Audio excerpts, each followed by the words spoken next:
qui elle signalait qu'il ne fallait pas non plus déconstruire notre patrie. On va écouter ce qu'elle dit et puis on en débat ensuite. Depuis plusieurs années, un mouvement populaire venu des profondeurs du pays s'oppose aux manipulations grossières qui cherchent à détourner l'histoire de France de la gloire et de l'honneur qu'elle a toujours suivi. Certains cherchent à déconstruire notre patrie pour décrire un passé qui ne ressemble à rien à ce que nous sommes et à ce que nous avons vécu.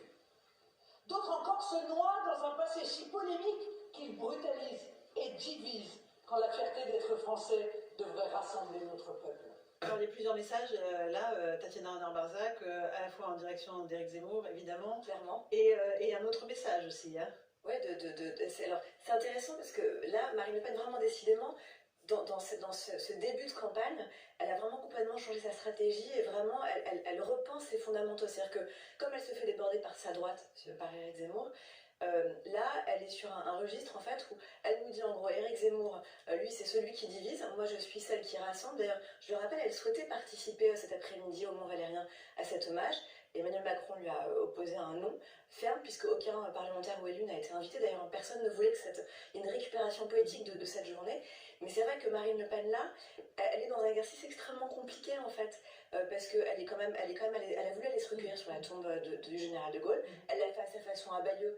Je rappelle quand même l'histoire du parti de son père, créé par son père, qui est quand même complète, vous le disiez, mais c'était en effet, on rassemblait quand même des résistants, des gaullistes, il y avait quand même un mélange de tout cela, des pétainistes, voilà. Donc c'est quand même un parti qui s'est créé quand même en contre de Gaulle quand même, quelque part, il faut quand même le redire, hein.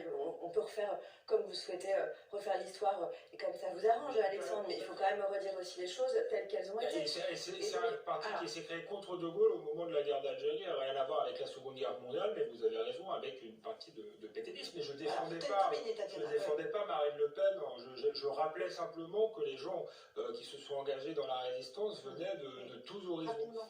Et donc, ce qui est intéressant, c'est que Marine Le Pen, on a vu là la stratégie de Emmanuel Macron ces derniers jours, qui était dans ses discours, de montrer un discours de France optimiste, de France rassemblée, versus une France pessimiste, décliniste, celle d'Éric Zemmour. C'est ça en fait sa stratégie aujourd'hui.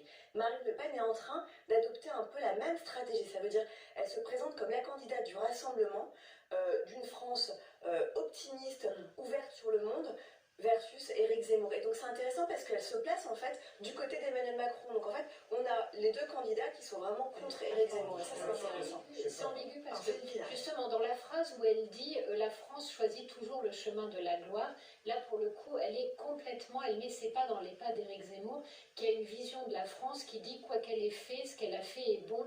Il y a un petit côté j'assume. Oui, c'est le camp des nationaux. Elle veut regrouper de toute façon. Oui, sauf que en fait ce qui est intéressant, c'est que la référence au gaullisme, de Gaulle a une certaine vision de la France. Il ne dit pas tout ce que fait la France est bon, il va réinterpréter, il va créer un récit autour de l'idée de France, alors que eux ils sont dans cette espèce de sanctification qui n'impose aucun regard ni aucun recul.